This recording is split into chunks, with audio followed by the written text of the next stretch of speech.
Bonsoir à toutes, bonsoir à tous. Bienvenue sur ce webinaire dédié ce soir à la thématique de l'intérêt de faire communauté quand on est parent d'un enfant 10. Donc, ce webinaire est proposé par Aesio Mutuelle, donc en collaboration avec notre partenaire Poppins. Donc, j'ai eu le plaisir ce soir d'accueillir 3 intervenantes.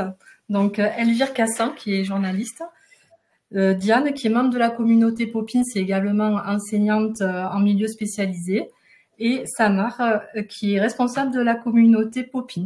Donc, je vous remercie toutes les 3 d'être présentes ce soir pour répondre à toutes nos questions.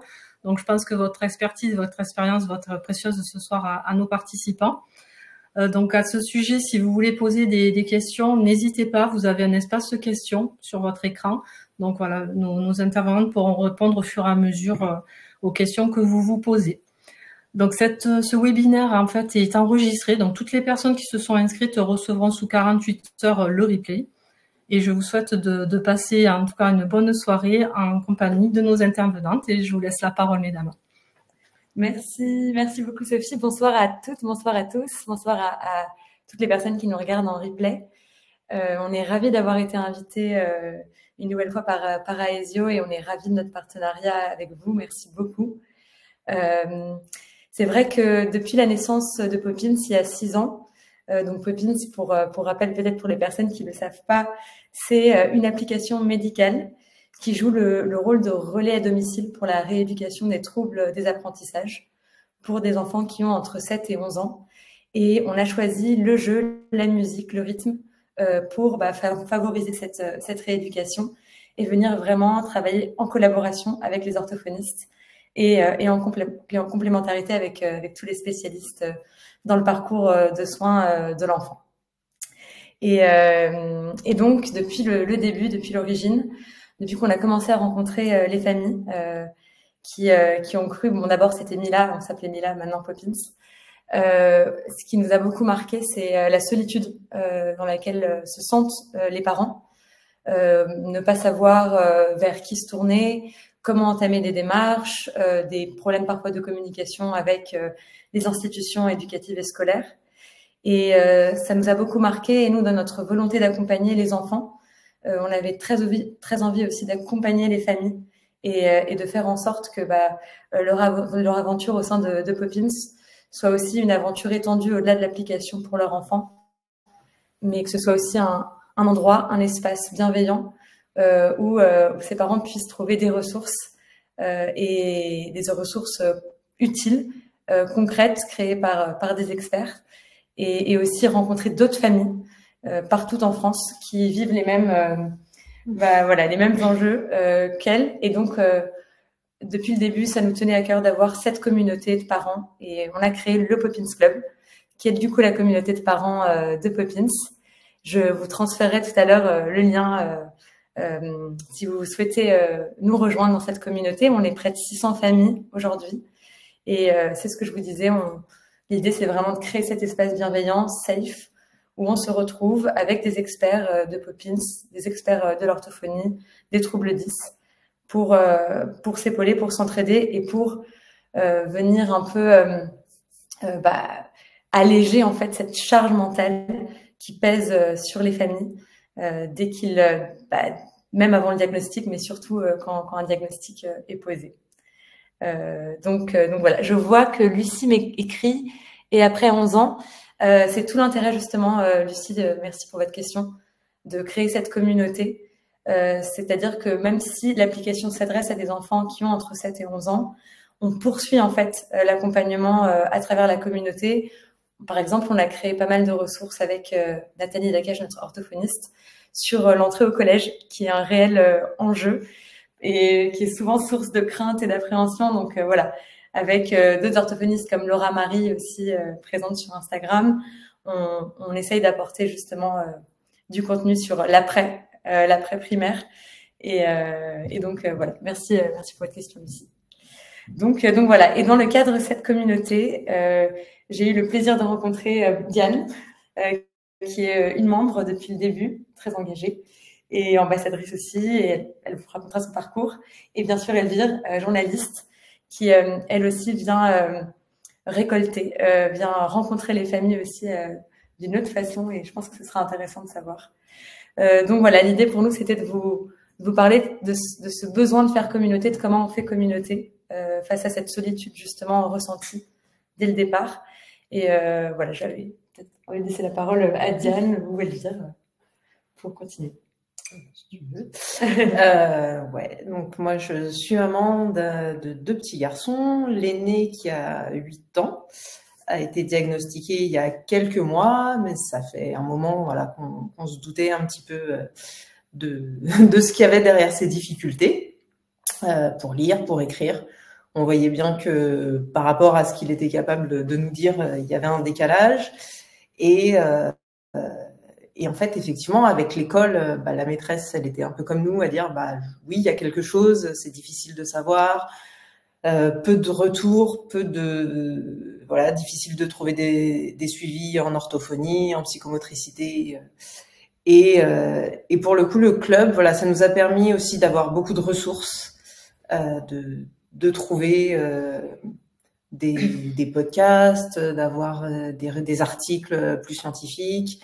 Et puis d'échanger, de se sentir moins seul. Moi, c'est vraiment ça. C'était vraiment le côté, il y a d'autres parents qui traversent la même chose que nous et qui peuvent témoigner et on peut échanger et ça fait du bien de savoir voilà, que d'autres familles sont dans la même situation.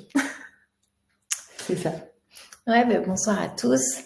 Moi aussi, j'ai un enfant, une petite fille qui est multi-dys, comme on dit, donc qui est dyslexique, dysorthographique, dyscalculique, et elle a une légère dyspraxie.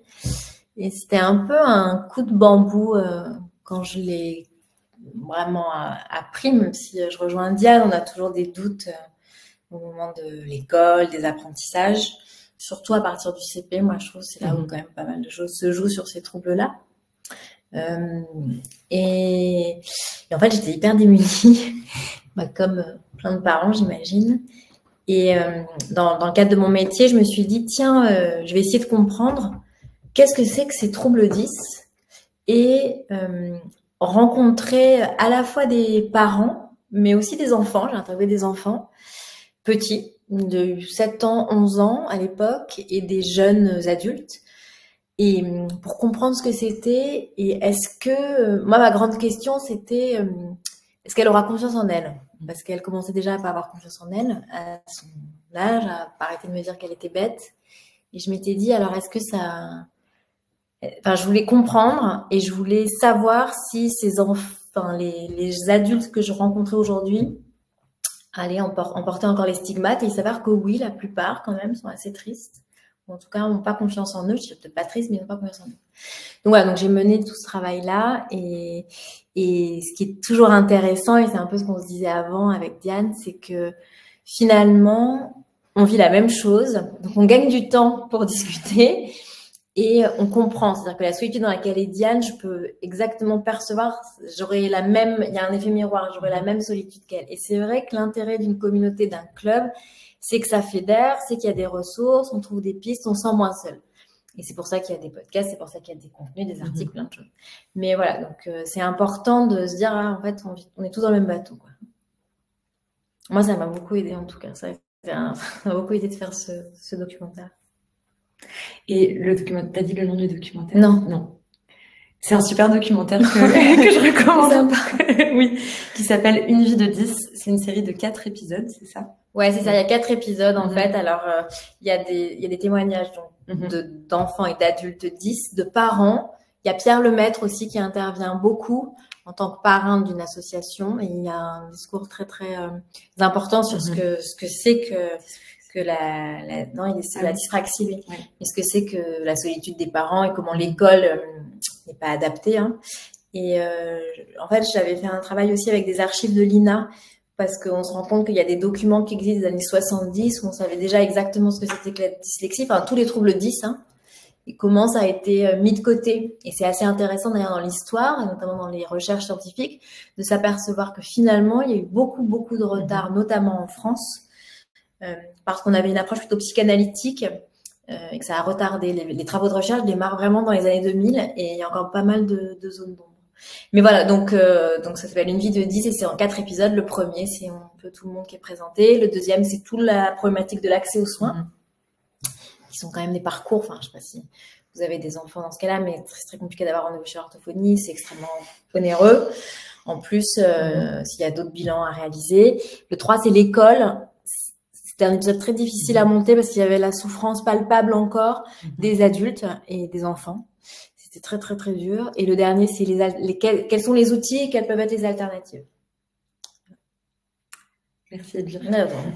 Et justement, en parlant de podcast, je pense que c'est aussi un médium qui est intéressant pour juste créer communauté et créer ces effets de miroir d'identification et d'empathie, d'entraide. On a sorti le podcast de Popins, D comme 10, a sorti aujourd'hui son épisode avec Nathalie Gros, présidente de la Fédération française des 10, que vous avez déjà eu le plaisir de recevoir ici. Et en fait, Nathalie, je lui posais la question dans l'épisode, bon, qu'est-ce qui se passe concrètement quand j'apprends que mon enfant est dyslexique, dysorthographique, quand j'appelle la FF10 ou un adhérent, qu'est-ce qui se passe?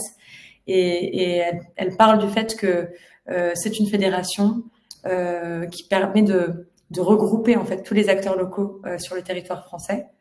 Et en fait, elle rappelle, et je trouve que c'est important de le dire ici aussi, à quel point c'est un travail justement collectif d'accompagner un enfant. Et quand un enfant réussit, et quand je dis réussit, c'est pas, on parle pas là l'idée c'est pas de sacraliser la réussite, etc. Mais juste, voilà, réussir une année, réussir à faire 10 fautes au lieu de 24. Enfin, c'est un travail collectif, c'est un travail des parents, de l'école, des associations, des spécialistes. Et c'est vraiment ça que le message que je pense qu'on avait envie de faire passer aujourd'hui ce soir. Que c'est un travail collectif et que on n'est jamais en concurrence, mais toujours en fait ensemble, quoi. Pour répéter. Je sais pas. Non, puis on peut pas faire seul. Enfin, ouais. On peut pas faire seul. C'est sûr. C'est aussi là que c'est intéressant d'avoir des échanges et des témoignages. Moi, je reprends le côté un peu scolaire. Tous les enseignants sont pas formés, ne sont pas très au fait de ce qu'impliquent les différents troubles. Et d'avoir des témoignages, d'avoir des ressources à leur proposer aussi, parce que je pense que la plupart sont plutôt preneurs quand on leur dit, voilà, j'ai telle ressource, c'est hyper intéressant. Et tout ça, le club le facilite vraiment. Je trouvais que voilà aussi dans les démarches pour nous parents, il y a tous les acronymes de l'éducation nationale. Est-ce que je fais un PPRE, un PAI, un PAP, c'est une montagne. Et en tant que parents qui arrivons là-dedans, on se dit mais qu'est-ce que je fais, vers où je vais, qu'est-ce que je remplis, mais non, mon enfant il a pas ça, mais non il a ci, il a ça. Enfin, c'est hyper compliqué et c'est Enfin, c'est d'autant plus compliqué qu'il n'y a aucun parcours pareil, en fait. C'est-à-dire qu'il n'y a aucun parcours de soins pareil selon ton enfant, la spécificité qu'il a. Et en plus, moi, je sais pas si c'est le cas pour ton enfant, mais souvent, on se rend compte que, et ça, pour avoir interviewé pas mal de gens, c'est pas qu'une vue de l'esprit, c'est une réalité. Le diagnostic évolue. C'est-à-dire que vous allez avoir un trouble majeur chez votre enfant qui va être la dyslexie, par exemple. Et puis, parfois, ils peuvent avoir des troubles de l'attention ou parfois, ils peuvent avoir un tout petit truc du spectre autistique. Donc, on va pas comprendre par moment, ils vont avoir des petits comportements pas très adaptés petits. Et puis, quand on arrive à l'adolescence, s'ils ont réussi à avoir une lecture qu'on dit fonctionnelle, donc arriver à peu près à lire correctement, ils pourraient avoir des comportements qu'on dit un peu plaqués et pas tout à fait adaptés. Et là, ce serait le spectre autistique sur lequel il faudrait travailler parce que c'est des âges comme ça. Donc, en fait, c'est pas figé. Enfin, moi, je sais que ma fille, au début, elle était très, très dyslexique. Maintenant, elle fait de l'orthophonie. Elle fait Popins aussi. Ça va mieux. Mais par contre, elle a une dyspraxie qui très peu, légère, qu'elle a 15%, donc c'est le poignet. Mais là, elle en souffre parce que elle est en CE2, ils écrivent beaucoup plus en classe et donc ça devient compliqué. Donc c'est d'autres questions de se dire, alors je n'avais pas mis la rééducation avec le psychomode, mais peut-être que je vais lui mettre avec le psychomode. Donc il faut que je trouve un psychomotricien. Et si je fais ça, c'est pour avoir un ordinateur portable après. Alors il faut qu'elle ait 1 an de cours vraiment pour après l'ordinateur portable. Et l'ordinateur portable, est-ce qu'il faut que j'ai une notification MDPH, donc une reconnaissance de handicap? Ah ben non, en fait, je peux le faire directement dans le PAP. enfin bref, c'est que ça. Donc c'est très très fatigant et on est vraiment perdu. Enfin, je te rejoins sur à la fois les acronymes, puis on navigue à vue tout le temps, c'est-à-dire que c'est pas juste, elle est dyslexique, elle le sera toute sa vie, très bien. D'accord, merci, alors madame. Non, non, en fait, ça bouge tout le temps et il faut s'adapter, quoi. Et c'est un peu fatigant et puis pour ses enfants, moi je trouve que ça donne aussi des conseils de dire comment est-ce qu'on parle à son enfant quand même. Ouais, ça c'est hyper important. Ça c'est quand même hyper important. Il y a eu plusieurs rencontres justement là-dessus sur comment parler à l'enseignant, comment parler à son enfant. Et puis, enfin, je pense au reste de la famille. Moi, c'est un truc. Je sais que ce soit le papa ou les grands-parents, ils ont beaucoup de mal à l'admettre en fait, la dyslexie de mon fils. Mais non, il est pas attentif, il fait ceci, il fait cela. Enfin, non, voilà, il a ce trouble et. Ah ouais, ça crée des trucs dans les familles, moi, je pense. Je suis d'accord. Ouais, souvent c'est les couples beaucoup. Enfin, c'est compliqué, quoi. Ouais, mais même les grands-parents, même des gens plus éloignés qui. Ouais, on veut pas trop le voir, ouais, je pense. Ouais. Et c'est chouette, voilà, d'avoir d'autres gens avec qui échanger sur le sujet et se dire, bah, ok, vous voulez pas savoir, c'est pas grave. Par contre, les parents de tel copain qui lui. Voilà. Non, puis donner des conseils parce que c'est toujours pareil, c'est jusqu'où je dois le refaire travailler ou à quel moment je lâche, comment je fais. Enfin, c'est pas simple ça aussi, je trouve. Et là, la présence d'orthophonistes et tout est très précieuse.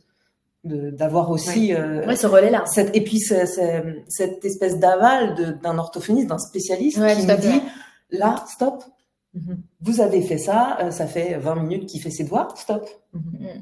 Et de déculpabiliser en se disant c'est quelqu'un de mieux formé et qui connaît bien le truc, qui a dit à ce moment-là on s'arrête, c'est pas moi qui ai pris pris cette responsabilité. Et c'est en tant que parent, je trouve ça hyper important de se dire quelqu'un qui a autorité, qui fait autorité, m'a dit, et donc je peux le faire sans me mettre en difficulté vis-à-vis de mon enfant. Bien sûr. C'est ça. Donc, je ne sais pas si vous avez des questions sur déjà la première entrée dans le sujet. On sera ravis de répondre, ou même tout simplement, et je pense que c'est ce qu'on avait envie de faire ce soir, c'était de créer un espace aussi où on peut discuter, si vous avez besoin aussi d'exprimer quelque chose, voilà, justement de ce sentiment de solitude, comment faire ensemble, comment faire communauté ensemble. N'hésitez pas. Je sais que dans le club, dans la communauté Poppins, c'est une communauté finalement qui se crée au fur et à mesure aussi des personnes qui arrivent, des besoins. Et on a remarqué que tous nos rendez-vous, un peu comme ce soir, comme ce webinaire, c'était des moments où on décompressait beaucoup, non? Enfin, c'est vrai qu'on arrivait avec un sujet et puis finalement, il fallait parler de ce qui s'était passé juste dans la journée, souffler. Et tout à l'heure, Elvire et Diane disaient en rigolant, peut-être qu'il faudrait un numéro vert pour les parents d'enfants qui ont une différence. Et je pense qu'on sous-estime beaucoup le fait que les parents, ils ont aussi un rôle d'aidant.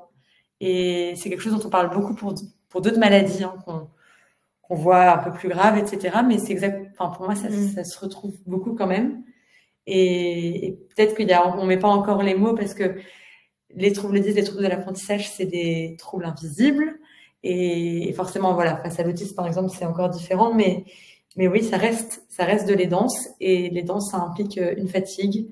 Ça implique de se sentir seul, une charge mentale et un accompagnement. Je sais pas comment vous faites toutes les deux pour vous recentrer aussi. Enfin, parce que je pense que, après, je sais pas ce que tu en penses, mais ce qu'on voit beaucoup déjà quand on est parent d'un enfant différent, quelle que soit la différence, et qu'on est perdu, on peut se tourner vers la porte des associations, des fédérations, le Poppins Club, c'est quand même que des femmes. Enfin, je sais pas s'il y a beaucoup d'hommes ce soir, mais c'est quand même principalement des mères. Pour avoir couvert quelques événements comme ça autour des troubles 10, c'est que des mères, quoi. Puis quand vous demandez les statistiques, c'est 90%, ce sont des mères. Et beaucoup, quand les troubles sont trop importants et que l'enfant est donc mis en situation de handicap, quand vous avez 4 rééducations, que le rendez-vous chez l'orthophoniste c'est le mardi à 15h, que vous attendez depuis 18 mois, vous prenez le rendez-vous parce que votre enfant a été en souffrance pendant 1 an, donc ça pourrait même générer presque ce qu'on appelle un surhandicap. Il est en situation de handicap, vous avez le bilan, vous essayez d'avoir le bilan, vous devez attendre 12 mois, une année scolaire et donc l'écart continue de se creuser. Beaucoup arrêtent de travailler. beaucoup se mettent à mi-temps et beaucoup arrêtent de travailler, beaucoup de femmes. Hein. Enfin, moi, j'en ai rencontré énormément qui se mettaient à mi-temps, qui arrêtaient de travailler. Moi, j'ai pris beaucoup moins de contrats, beaucoup moins de missions pour la courir dans Paris, l'amener à ses rendez-vous. Et c'est vrai, là, quand je dis un peu en rigolant, et ça me fait vraiment pas rire qu'il va falloir que je rajoute le psychomotricien, je me dis, mais comment je vais faire, en fait? Donc, beaucoup, et dans le témoignage, enfin, dans le documentaire des gens que j'ai pu rencontrer, beaucoup disent, mais d'ailleurs, il y avait une jeune femme que j'avais interviewée qui avait une enfant et elle était en errance de diagnostic. Et elle disait, mais comment font les parents? Et ça, c'est quand même, quand on est enseignant, je pense que c'est pas facile du tout, mais je me dis, comment, moi, je peux à peu près aménager, mais comment font les gens? Enfin, ça c'est sûr que quand après, on est dans des groupes où c'est autorisé d'avoir des jours d'absence, en qualité de parent d'un enfant, en qualité d'aidant, mais c'est un enjeu, hein. Et je sais pas, toi, comment tu t'organises? Toi, tu as des horaires fixes. Moi, je sais tu dois préparer ta classe. En présentiel. Préparer ta classe. Enfin, tu vois, c'est pas non plus, comment on s'organise, en fait? Comment on s'organise? Eh ben, en fait, on diffère tout ce qui peut l'être. C'est-à-dire que moi, je sors du travail, j'essaye de sortir vite, quitte à ramener des cahiers et bien sûr. Voilà. Je m'occupe effectivement de mes enfants, d'amener chez la psychomote, d'amener chez l'orthophoniste, de faire les petits entraînements le soir sur la tablette. Voilà, il y a tout ça, Et puis, je rouvre mon ordinateur une fois qu'ils sont couchés. Les mercredis, je les passe effectivement à les amener pareil, les activités, les machins. Voilà, il faut vraiment dès que, les moments qui sont dispo pour les enfants, ils sont dispo pour eux, quoi. Et puis les temps où on attend chez le psychomote parce que la séance dure 45 ou 60 minutes, et à ce moment-là, soit je travaille, soit je vais justement prendre du temps pour moi. Ce qu'on disait tout à l'heure aussi, des fois, c'est aussi l'occasion d'aller marcher. On est en bord de Seine, donc d'aller marcher en bord de Seine pendant 30 minutes, 40 minutes, et de me dire, voilà, là, je peux décompresser, je peux souffler, et puis je le récupère. C'est ça. Mais ça reste une charge. Ouais. Alors, nous avons 2 questions. Je vais les lire comme ça, même pour les personnes en replay. Alors, Sonia qui dit, et pour les adultes 10, vers quelle association les diriger? Je sais bien qu'il s'agit d'un webinaire tourné et adapté aux enfants. Mais pas que. Pas que, oui. Non, les adultes, alors après, moi, je suis pas trop spécialiste, mais ça dépend. Les adultes, c'est-à-dire, je sais pas, Sonia, mais c'est pour faire un diagnostic ou c'est pour faire de la rééducation? Oui. Parce que ça dépend ce que vous cherchez. Après, vous avez la FF10, je pense. Oui. Qui est l'association de référence, qui a des antennes locales, mais voilà. Ça dépend ce que vous cherchez, hein. La FF10 qui fait tout un travail beaucoup avec les adultes et vraiment orienté justement sur la question de la partie professionnelle. Pour un diagnostic, faut voir l'orthophoniste. Faut trouver une orthophoniste qui va vous faire un bilan. Tout à fait. Et il faut une prescription médicale. Il faut que vous demandiez à votre médecin généraliste et ils vont demander des ordonnances.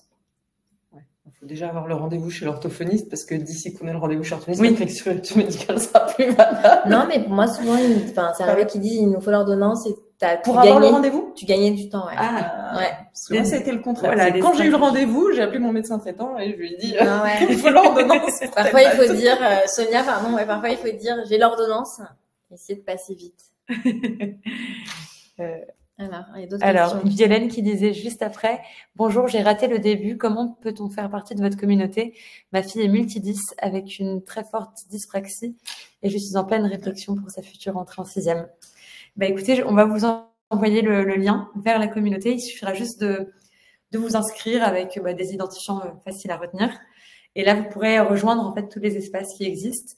Et on a une orthophoniste, Nathalie Lakache, qui répond à vos questions ponctuellement, donc ça ne remplacera jamais un suivi, mais elle est vraiment là pour débloquer si vous avez des questions, des doutes. Elle donne des bons conseils pour faire des exercices à la maison, etc. Et on vous partagera tout ça, Violaine, juste après le webinaire. On a une autre question d'Hélène qui demande « Bonjour, quelles sont les différentes solutions orthophonistes et ensuite, s'il vous plaît, que valent les lunettes pour la dyslexie? Merci. » Rien. Les lunettes ne valent rien. Hélène, vas-y. Oui, alors nous, on a un avis assez... Non, mais enfin, scientifiquement, scientifiquement, c'est prouvé. Voilà, ouais, c'est ça. C'est-à-dire que Il y a une thèse de fait dessus. oui, quand c'est même. ça, exactement. Non, ça ne vaut rien, absolument rien. En fait, enfin bon, moi, je vais pas raconter toute l'histoire de la dyslexie, mais il y a beaucoup de chercheurs qui ont beaucoup. Au départ, aux États-Unis, la question qui s'était posée au début du XXe siècle, on pensait que c'était lié vraiment à la vision. Donc, c'est pour ça qu'il y a encore des thèses sur le fait qu'il y aurait des lunettes magiques pour les dyslexiques. Et il s'avère que pas du tout, c'est vraiment un trouble du neurodéveloppement. Donc, c'est vraiment dans le cerveau. Donc, c'est-à-dire que la trajectoire, si vous voulez, de la constitution des neurones qui se mettent entre elles ne se mettent pas exactement dans la trajectoire classique. C'est un des facteurs. Il y a des facteurs génétiques et il y a des facteurs environnementaux qui s'ajoutent. Donc voilà. Donc non, les lunettes, ça vaut rien. Ça marche pas. Ce qui marche, c'est vraiment la rééducation. Non, enfin, ce qui marche, c'est vraiment l'orthophonie de manière assez intensive. C'est-à-dire qu'une fois par semaine, quand on a une grande dyslexie, c'est presque pas suffisant. C'est pas suffisant. Ouais. Il faudrait ça, 3 c'est pas sessions. suffisant. Enfin, ouais, En tout cas, moi, et c'est ce que dit Franck Ramu. Hein. Enfin, moi, je l'ai interviewé, c'est ce qu'il dit, Franck tout, Ramu. tout ce qu'on peut lire, entendre, c'est il faudrait, au moins 3 fois, au moins voire 3 fois. 4 ou 5. Et clairement, les orthophonistes sont pas assez nombreux, sont pas assez. Enfin, ils sont pas assez nombreux, mais je suis même pas certaine qu'on puisse. Alors moi, j'ai autour de moi des gens qui en ont 2 séances par semaine. Oui, 2, oui, mais 3, moi, jamais. J'ai pas vu.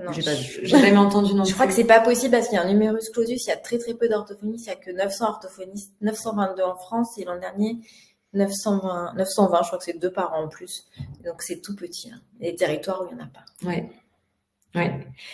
C'est vrai que il y a que l'orthophonie et nous c'est pour ça qu'on dit on parle de Poppins, on parle toujours en tant que relais thérapeutique, en continuité thérapeutique, en complémentarité, mais jamais ça ne suffira jamais de faire Poppins en soi.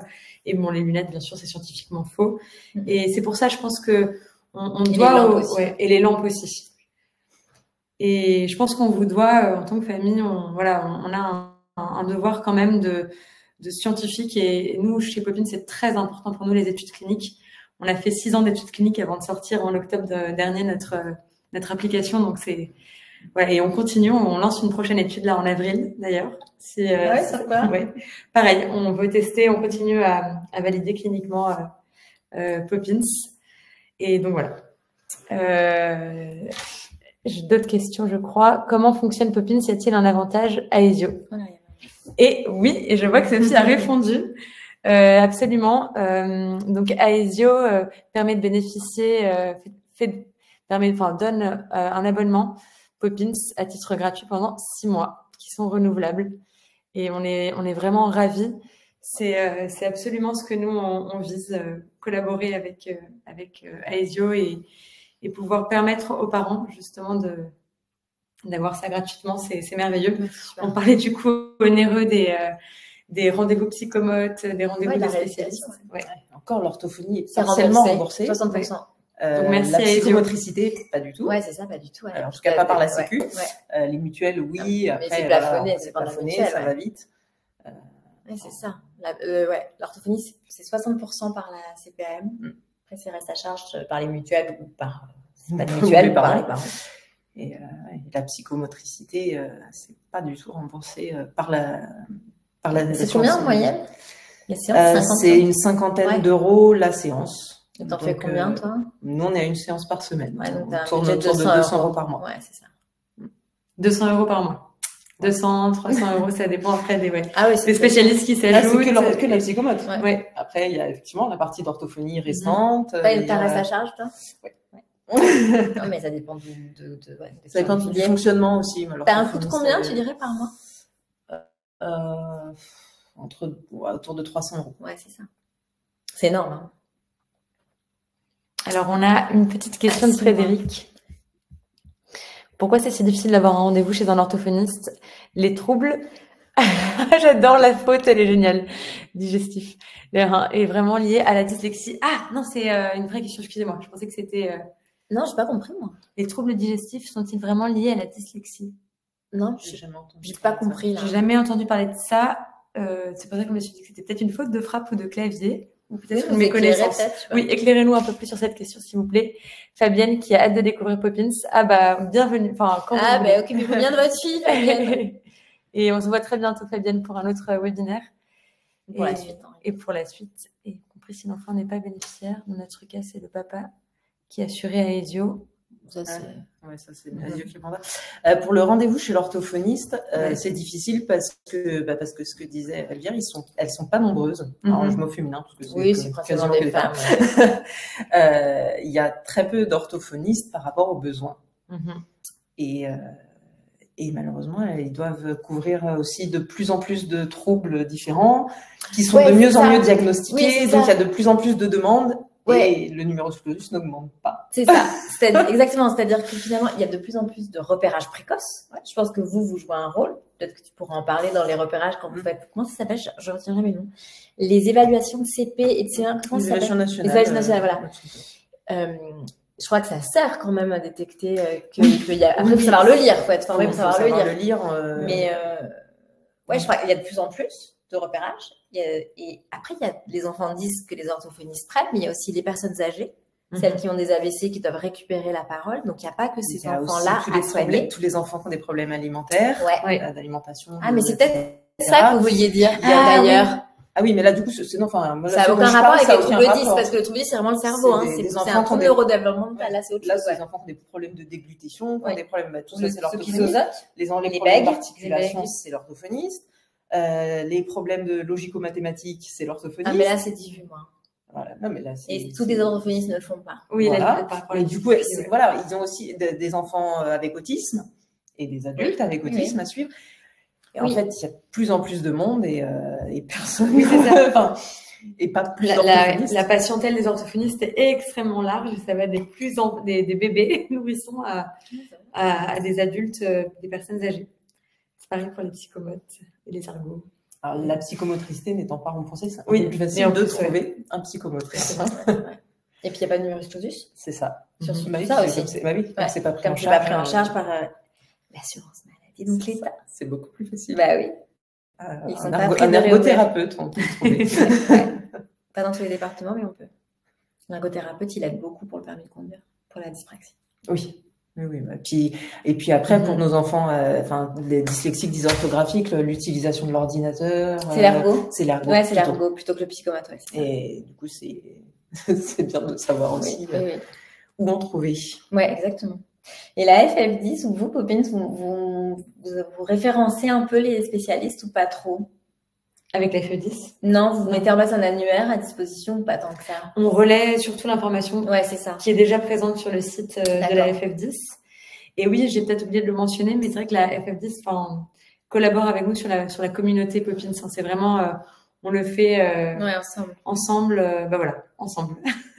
Tout ensemble. Et pareil, on est très heureux aussi de co-organiser la journée nationale des 10 avec eux. Ouais, le 5 octobre. Le 5 octobre, on vous donne rendez-vous. C'est à Paris.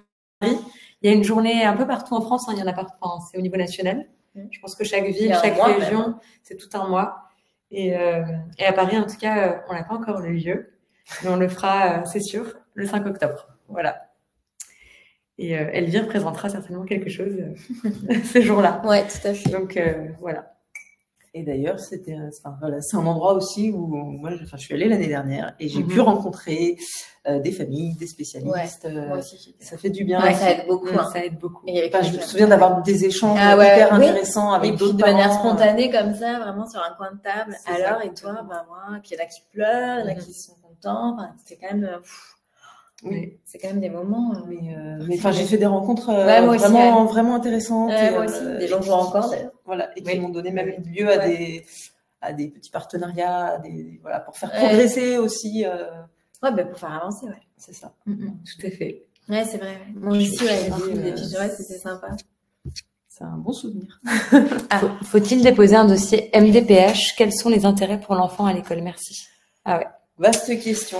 Le dossier MDPH, donc MDPH, Maison départementale des personnes en situation de handicap.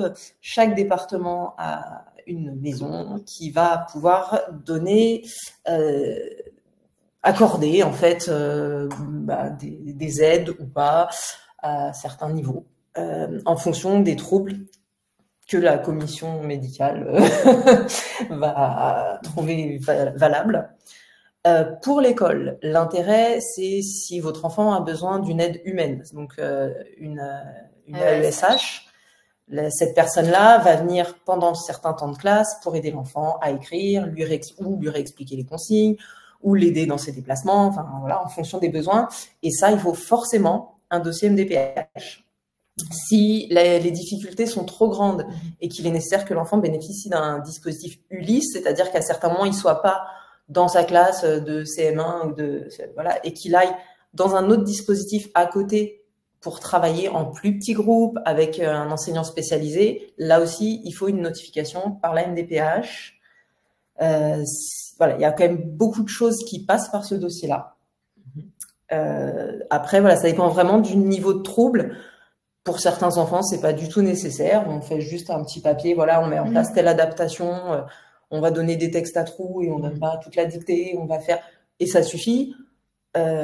Pour du matériel adapté, les prescriptions médicales peuvent suffire.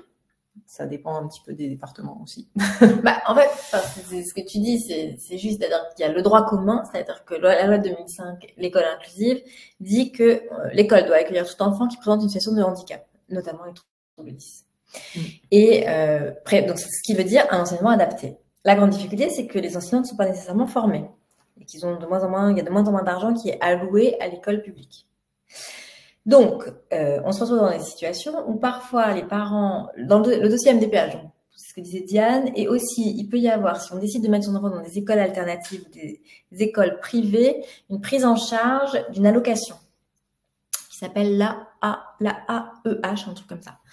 Mais normalement, avec un PAP, donc c'est un plan d'accompagnement personnalisé, ou un PPS quand on est au collège-lycée, voilà. Plan plan de projet, scolarisation, bref. On peut avoir accès à un ordinateur portable et on peut avoir accès à un tiers-temps pour les examens et on peut avoir accès à des adaptations qui sont décidées en chaque début d'année avec l'équipe éducative et l'équipe médicale, si vous voulez, enfin qui prend en charge l'enfant, le texte à trous, la dictée à l'oral, des choses comme ça. Moi, ce que je vois dans le travail d'enquête que j'ai pu mener, c'est que beaucoup de parents, finalement, décident d'aller vers des dossiers MDPH parce que, malheureusement, les PAP ne sont pas respectés à l'école. Hein. Et peu de gens et peu de parents savent que l'ordinateur portable, il n'y a pas besoin d'avoir une notification MDPH. Mais comme l'école ne respecte pas véritablement ou traîne à mettre en œuvre, enfin moi je le vis, hein, et c'est vraiment la détresse des parents, elle est aussi là, c'est extrêmement prof dépendant, établissement dépendant. On tombe sur toi, c'est parfait, mais on tombe sur d'autres enseignants, chaque année on ne sait jamais à quelle sauce on va être mangé. C'est extrêmement déprimant pour les parents, et ça crée une inégalité des chances. Moi je suis navrée, mais ça demande du temps, il faut y aller, il faut retourner, il faut réexpliquer, il faut sensibiliser.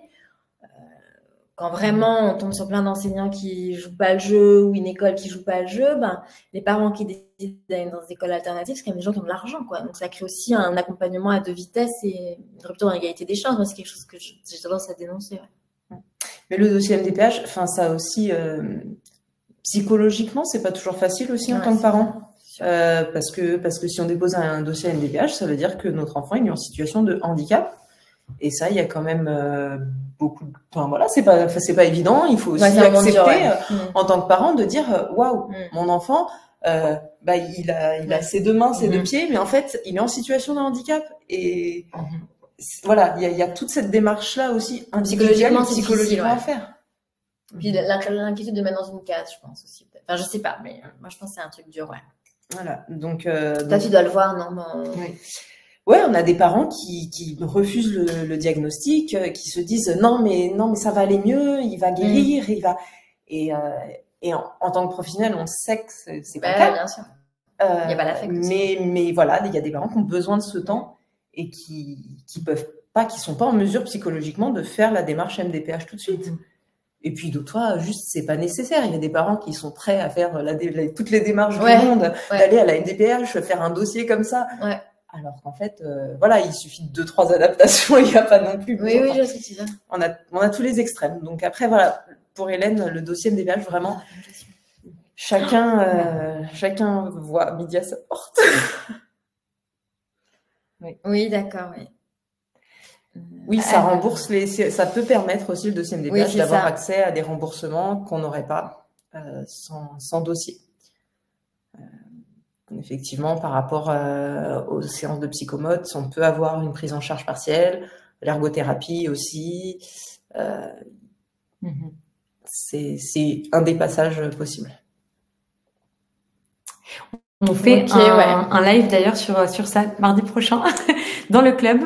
Une maman, Cécile Arnaud, fera un live sur le dossier MDPH. Peut-être que tu donnes la question de Fabrice pour le replay parce qu'ils vont pas comprendre, je pense. Sinon. Oui, la question c'était: bonsoir, pour notre enfant dyslexique, dysorthographique et TDAH, la PCO, plateforme d'orientation et de coordination, nous a demandé de faire un dossier MDPH pour l'allocation pour payer les séances d'ergothérapie. La MDPH ne nous considère pas comme aidant de nos enfants mineurs. Bah, attendez, juste, ça veut dire quoi que vous avez eu un refus de la MDPH? Juste pour comprendre. Enfin, je sais pas si vous posez une question, si c'est juste un témoignage, mais parce qu'on peut faire un recours contre les décisions de la MDPH. Enfin, je sais pas, Fabrice, si vous voulez prendre la parole. Mais... Ah, ce sont des handicapés de l'école, pas des handicapés de la vie. C'est Pierre Lemaître qui l'a dit, je crois, en premier, il y a 1 an et demi au micro du podcast. Ah ouais? Ouais, c'est Pierre Lemaître qui le dit. C'est lui qui me le dit. C'est pas des handicapés de l'école, ce sont des handicapés de la vie, ce sont des handicapés de l'école. Ça a été repris par Olivier Révolte, je savais pas. D'avoir un dossier pour monsieur. Oui, mais pas que. Vous pouvez l'avoir que. Alors, Nelly dit d'avoir un dossier à la MDPH. Donc, c'est Maison départementale des personnes en situation de handicap, permet aussi d'avoir des aménagements pour les examens. Vous pouvez l'avoir aussi directement dans le cadre du PAP ou du PPS. Il n'y a pas d'obligation de passer par un dossier MDPH. Vous pouvez demander le tiers-temps. C'est pas obligatoire de faire un dossier MDPH. MDPH, c'est vraiment pour avoir une aide humaine en classe. Alors, Fabrice a répondu, pas de refus encore, mais lorsque j'ai rempli le dossier, j'ai posé la question. Ah oui, ouais. Alors, allez-y, peut-être compléter, expliquer.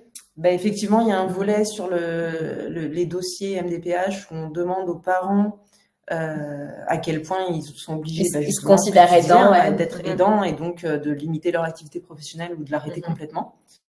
Ou de prendre quelqu'un qui s'occupe de l'enfant. Prendre quelqu'un, ouais. Et c'est pas toujours pris en compte. On estime qu'on est parents, on s'occupe de nos enfants et c'est normal. Ça dépend beaucoup des MDPH en fait. Ouais. Enfin, ça, c'est un peu la loterie. Il y a des MDPH où ça va, d'autres pas. Puis de la commission sur laquelle on sait mais qui était dans la commission ce jour-là. Ouais. C'est intéressant de savoir d'ailleurs qui compose les commissions.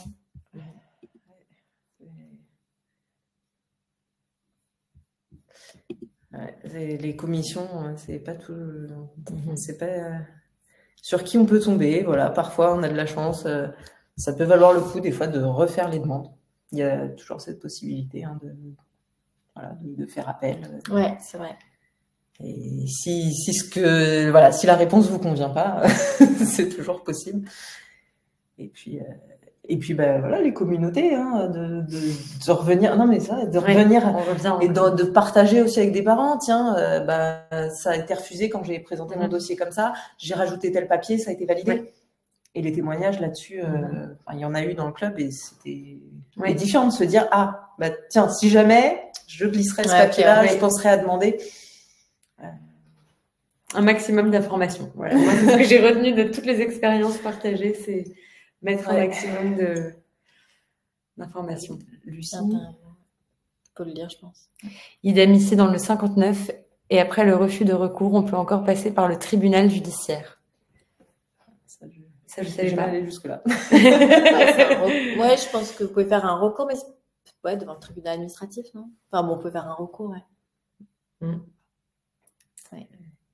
Pas simple, hein. C'est pas simple. C'est un parcours, ce qu'on disait, c'est un parcours du combattant et il y a beaucoup de choses et il faut se serrer les coudes. Exactement. Faut coopérer, faire tous ensemble. C'est là que on peut mieux avancer. Je vais vous partager tout de suite. Je me rends compte que je peux le faire en faisant ça, peut-être. Je vais vous partager le lien qu'on vous repartagera ensuite par mail, j'imagine. Voilà, ce lien mène au Club Poppins et comme je vous disais, il vous suffit de vous inscrire. C'est en haut à droite, alors c'est en anglais. Donc c'est sign up, voilà, au cas où. Et à partir de là, vous allez pouvoir avoir accès à à tous les espaces. Et puis pour Poppins en général, pareil, vous allez avoir certainement l'information par Aesio, mais notre site internet, c'est celui-là. Hop, je vous renvoie tout ça, mais on vous retransmettra toutes ces informations. Et voilà, vous avez la possibilité de vous inscrire à un webinaire de démonstration pour avoir plus d'informations aussi dessus. Hélène qui demande, est-il possible d'avoir également le lien du reportage Une vie de 10?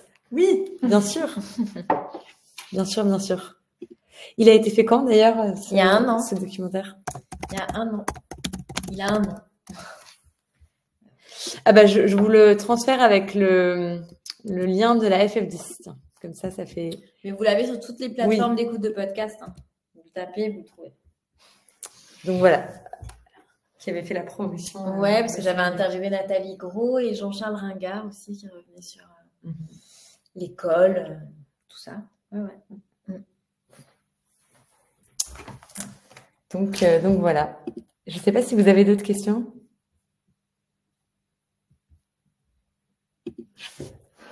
Mais nous sommes là pour y répondre avec plaisir.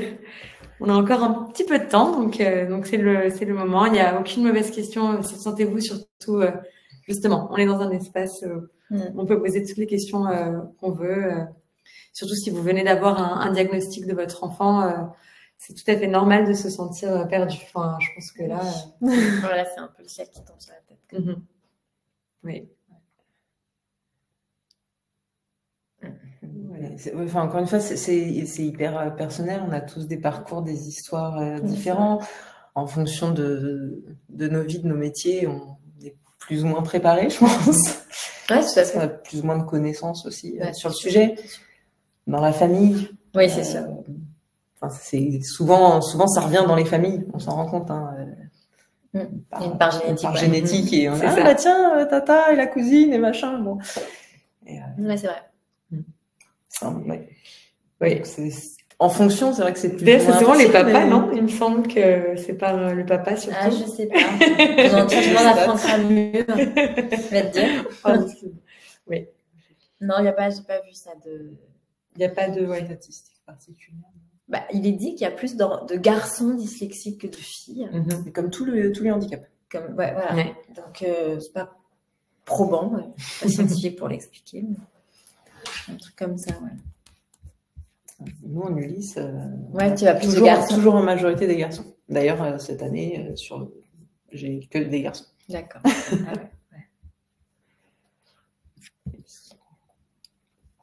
J'avais une fille, elle est partie au collège. C'est bien. C'est super. Et je voulais juste souligner effectivement le commentaire de Claude Rio. Merci beaucoup d'avoir été présent et pour votre participation. Et je pense que Sophie, comme elle le dit, elle viendra compléter en fin de webinaire tout ce que fait le Fonds d'action sociale. Claude Rio qui précise qu'il est un homme. Oui, tout à fait. Et merci. Et Frédéric aussi. Donc, comme quoi. Merci beaucoup d'être présent. Donc voilà, je pense qu'on a à peu près fait le tour. Ah, t'as plein de questions. 5 nouvelles questions. Oh là là. Le délai pour un diagnostic de dyslexie. Non, c'est classique. Alors Stéphanie dit, quel est le délai pour avoir un diagnostic de dyslexie par un orthophoniste? Il a fallu 2 ans à l'orthophoniste de mon fils pour fixer un diagnostic. J'ai l'impression que c'est énorme. Attendez, je ne sais pas si j'ai bien compris. Est-ce que vous avez attendu 2 ans pour avoir des rendez-vous ou elle a mis 2 ans à adresser le diagnostic de dyslexie? Je crois qu'elle a mis 2 ans. Ça, moi, je suis pas spécialiste. Peut-être que, pardon, je me permets, mais si votre enfant a commencé très jeune, donc 5 ans, c'est vrai que certaines orthophonistes attendent le CE1 pour poser un diagnostic. Enfin, en tout cas, moi, j'ai vu, ça s'est beaucoup confirmé dans les familles que j'ai rencontrées dans la communauté Poppins. Je ne sais pas, vous me direz si c'est le cas. Complexe ou je ne sais pas. Après, pour avoir le rendez-vous chez l'orthophoniste, il peut falloir 2 ans. Oui. C'est courant. Alors, la MDPH considère à 50% le handicap multidys de mon fils. Combien de pourcentage faut-il pour une aide? Je crois que c'est pas une question de pourcentage de mémoire. Non, c'est vraiment une question de quel trouble et à quel. Enfin, j'ai vu des aides humaines accordées pour certains pourcentages plus faibles et d'autres. C'est pas l'aide humaine, là. Là, c'est les sous. C'est l'argent, non? Pardon, excusez-moi. Pour une aide. Ah, pour une aide, je sais pas de quoi vous parlez. Est-ce que vous parlez d'une aide oui. financière ou humaine? Oui, c'est ça. Ouais. Parce que si c'est une aide humaine, c'est ce que tu dis, c'est ce que tu vois. Oui, ça, en fait, c'est vraiment au cas par cas. Si juste que avec quelqu'un à côté, ça va aider l'enfant, ils peuvent dire voilà, il faut une AESH pour 6 heures, 12 heures, 24 heures. Et puis si juste que c'est pas ça qui va aider et qu'il faut plutôt un ordinateur ou qu'il faut plutôt autre chose, ça c'est la commission d'autonomie. Bon, vas-y. Mon fils est dysorthographique. Quels outils peuvent être mis en place à l'école pour l'aider? Alors, l'enseignante. Voilà, c'est à Là, il y a l'enseignant. un PAP, donc un plan d'accueil particulier qui peut être fait. Il y a une grille intéressante qui permet vraiment aux parents et aux orthophonistes ou aux différents professionnels de cadrer. Et à chaque fois, on a des idées d'adaptation. Et le professeur, l'orthophoniste, les parents vont voir si c'est intéressant ou pas par rapport au profil de l'enfant. Les choses classiques, ça va être découper les exercices, ça va être aérer, espacer les lignes, espacer les mots, ça va être des textes à trous, c'est-à-dire que quand on va évaluer, je sais pas, les homophones, est-ce que je mets un A avec ou sans accent, et on ne demande pas à l'enfant de copier toute la phrase, surtout pas un enfant dysorthographique, pour qui c'est épuisant. On lui laisse les phrases et il a juste à mettre le A. Voilà. Ça peut être des adaptations en vocal. On peut avoir aussi accès à des tablettes ou des magnétophones qui permettent de répondre aux questions d'une évaluation en vocal.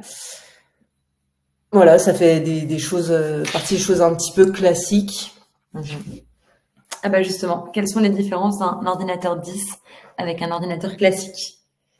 Aucune idée. Non, mais il y en a pas les pour ordinateurs moi. 10. Alors, Hélène, pour moi, il y en a pas. Mais je peux me tromper. Il y a des logiciels qui existent en revanche pour repasser, pour vérifier pour corriger les fautes, pardon. Mais pour moi, il n'y a pas d'ordinateur 10. Hein. Mais je peux me tromper. Mais pour moi, il n'y en a pas.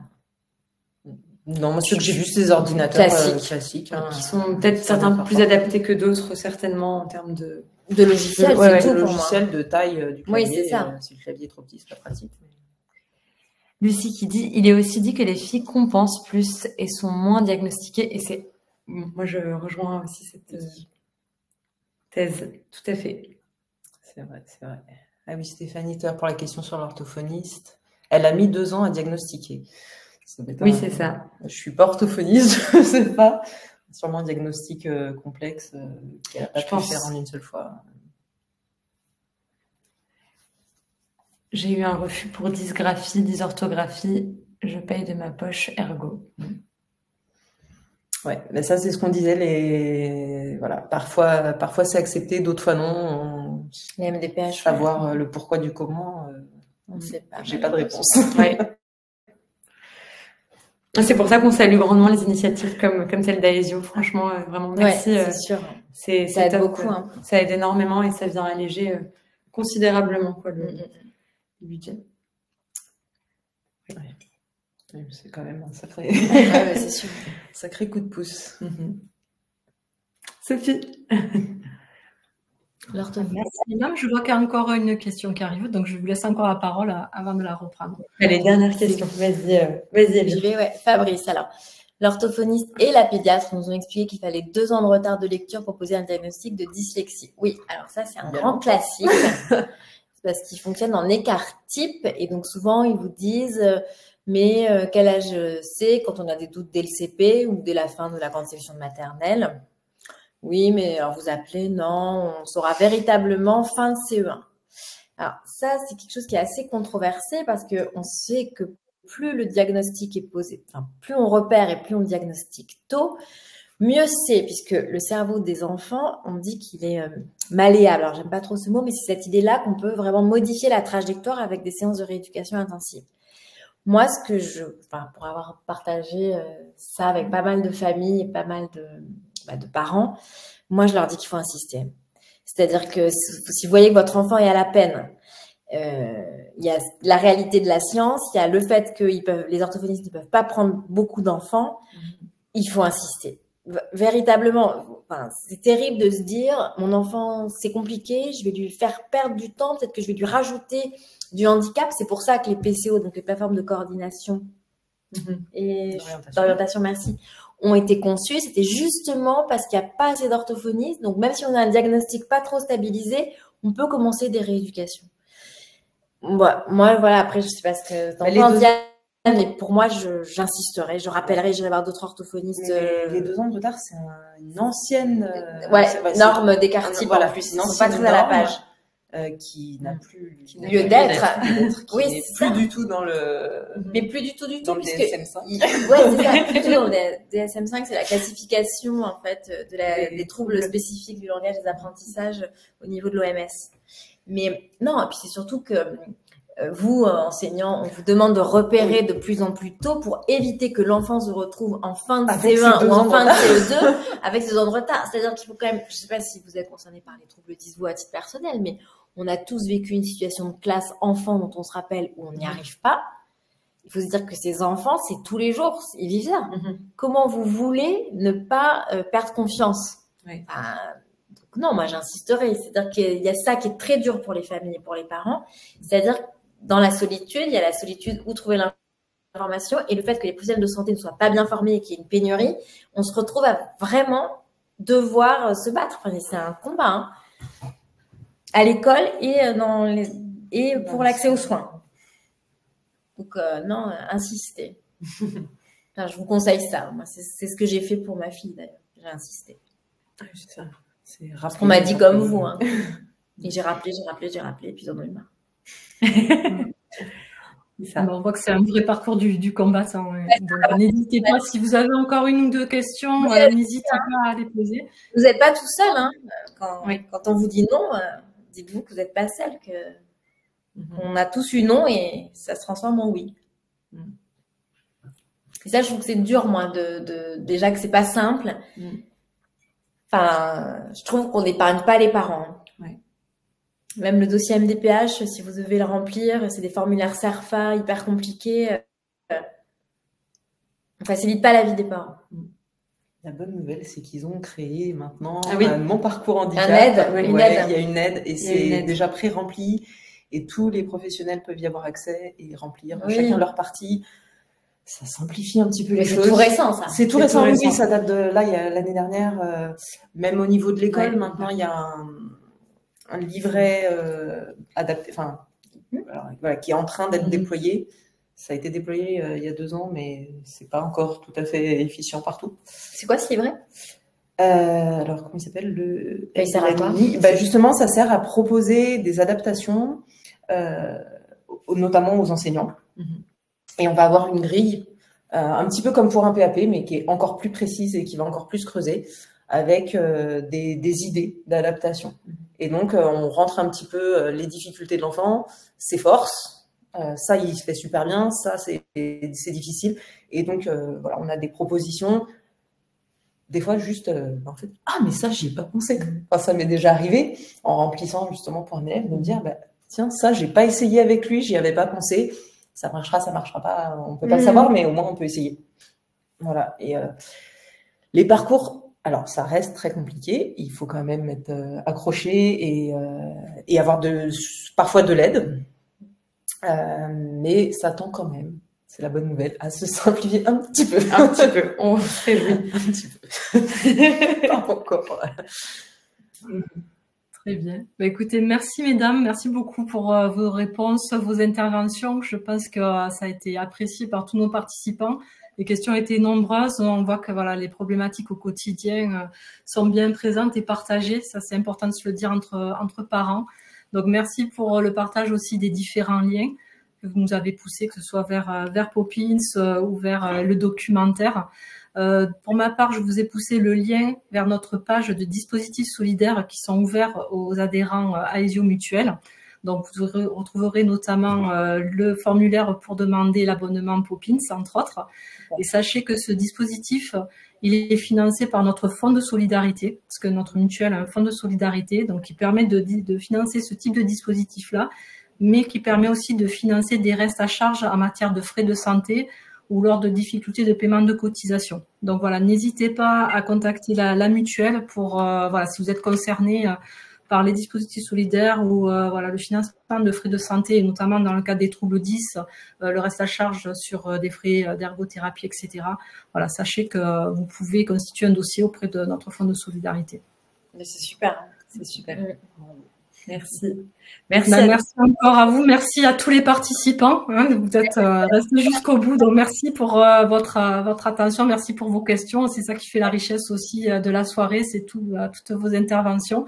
Donc, merci encore. Vous allez recevoir le replay donc, sous 48 heures. Et en attendant, je vous souhaite une très bonne soirée. Ouais, merci à tous. Bonne soirée. On se retrouve. Au revoir. Au revoir. Merci. Au revoir. Au revoir à toutes. À tous.